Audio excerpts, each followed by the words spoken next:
À partir de la Seconde Guerre mondiale, la radio a permis de diffuser des messages directement dans les maisons des ennemis. Mais colporter des fausses informations pour soutenir des régimes totalitaires peut souvent vous mettre dans le pétrin, comme l'a découvert la présentatrice pro-nazie d'origine américaine Jane Anderson.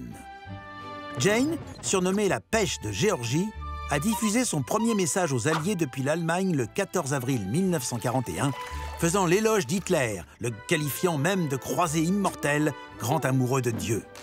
Dans un message de 1942, Jane se vantait auprès de son public américain du peu d'impact de la guerre sur la vie dans le Reich, se réjouissant des gâteaux turcs, du champagne et du cognac qu'elle avait récemment dégusté dans un bar à cocktail de Berlin.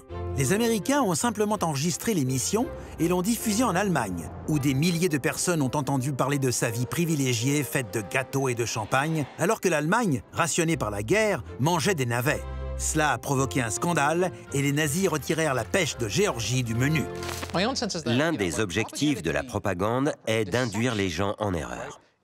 Mais au bout du compte, quand les balles commencent à fuser, l'instinct patriotique prend le dessus. Les Japonais avaient Tokyo Rose pendant la Seconde Guerre mondiale qui parlait en anglais aux soldats américains, faisait de la propagande contre eux et leur disait qu'ils allaient perdre. Eh bien, ils n'ont pas perdu. Ils ont gagné. Ce qui comptait, c'étaient les soldats sur le champ de bataille. Et l'un des moyens de s'assurer qu'il y a suffisamment de monde sur le champ de bataille est de demander au public de payer pour la guerre.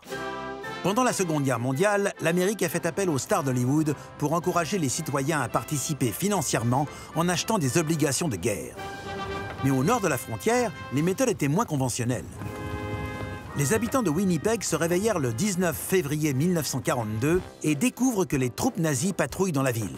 À l'aube, on assiste à des batailles rangées, des sirènes de raids aériens, des ponts en feu et des émissions de radio annonçant la prise de contrôle. Il s'agit de l'exercice de vente d'obligations de guerre le plus élaboré de l'histoire du Canada.